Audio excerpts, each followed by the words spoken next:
Nitumie nafasi hii kuungana na Watanzania kutoa pole za dhati kwa Katibu Mkuu wa Baraza la Maaskofu Katoliki Tanzania TEC, ndugu yetu Padri Dr. Charles Kitima, familia yake, Baraza la Maaskofu Katoliki Tanzania na watu wengine ambao wanakumbwa na matukio ya kihalifu.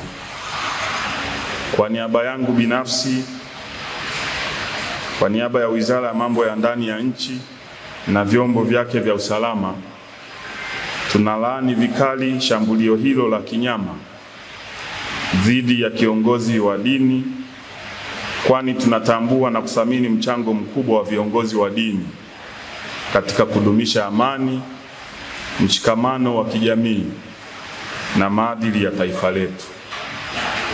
Tunamwombea Padri Dr. Charles Kitima uponaji wa haraka na urejeaji salama katika majukumu yake muhimu kwa taifa letu.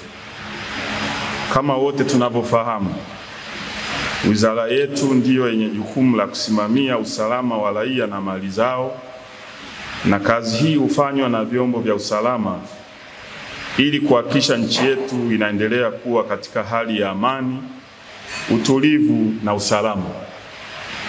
Nichukue nafasi hii kukemea vitendo vyote ambavyo vinaonyesha ishara yoyote ile ya kutaka kuingiza taifa letu katika vurugu. Hili kamwe halikubaliki, halivumiliki, na tutachukua hatua kali sana za kisheria. Kumekuwepo na waraka feki leo mchana uliosambazwa kwenye mitandao ya kijamii ukidaiwa ni waraka wa Baraza la Maaskofu Tanzania. Baraza la Maaskofu Tanzania kupitia taarifa yake kwa umma imekanusha kuwa waraka huo haukutolewa na TEC na kuwataka wananchi, waumini na watu wote wenye mapenzi mema kupuuza kabisa waraka huo. Wizara ya Mambo ya Ndani ya Nchi inakemea vikali na kulaani tukio hili lililofanywa na watu waovu na wenye nia ovu ya kuchonganisha kanisa na serikali.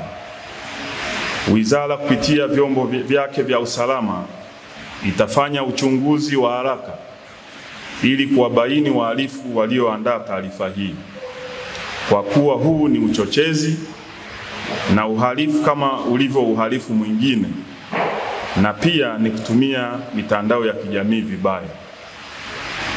Ninakemea vikali vitendo vyote vya kuharibu taswira njema ya nchi yetu kwa kufanya vitendo vya kudhuru watu na kuchapisha taarifa zinazochonganisha madhehebu ya dini hapa nchini. Naliagiza Jeshi la Polisi kumtafuta kwa haraka yule mtu aliyetweet kwenye mitandao ya kijamii kwamba siku za Kitima zinahesabika. Mtu huyu atafutwe haraka, ahojiwe ametumwa na nani, na hatua kali za kisheria zichukuliwe dhidi yake haraka iwezekanavyo, kwa kuwa watu wote watakaobainika kuhusika katika tukio hili wataingia kwenye mikono ya sheria. Si vyema vyombo vyetu vya usalama vikaendelea kufumbia macho uvunjifu wa sheria kwa makusudi na watu ambao wako kwenye jamii yetu kwa lengo la kuleta uchonganishi, lakini kuondoa amani, utulivu na usalama wa nchi yetu. Kwa kuwa Jeshi la Polisi liko hapa, ni wakati mwafaka sasa kuongeza kasi ya kusimamia sheria zinazohusu mitandao ya kijamii ili kuhakikisha watu wote wanatii sheria bila shuruti, na hivyo kuendelea kuwa na jamii yenye ustaarabu na kuheshimu utu wa kila Mtanzania na hata mgeni. Wizara itamchukulia hatua kali za kisheria mtu yeyote atakayebainika kuandaa au kusambaza taarifa hiyo kwenye mitandao ya kijamii na vyombo vya habari. Vilevile, wizara inatoa onyo kwa wale wote wenye nia ovu kuacha kutumia vibaya mitandao ya kijamii, kwani sheria iko wazi na endapo utabainika, sheria itachukua mkondo wake. Ninawaagiza watendaji wote wa vyombo vya usalama na wizara kuhakikisha wanatekeleza wajibu wetu wa kusimamia usalama wa raia na mali zao kwa kuzingatia weledi, sheria za nchi na kuhakikisha nchi inaendelea kuwa salama. Nitoe wito kwa watu wote kuheshimiana, kuwa na staha na kuhakikisha kwa pamoja tunalinda tunu ya amani ya nchi yetu. Niwahakikishie Watanzania wote kuwa nchi yetu ipo salama na niwasihi wananchi kuendelea kutii sheria za nchi bila shuruti ili nchi yetu iendelee kuwa ya amani, utulivu na usalama.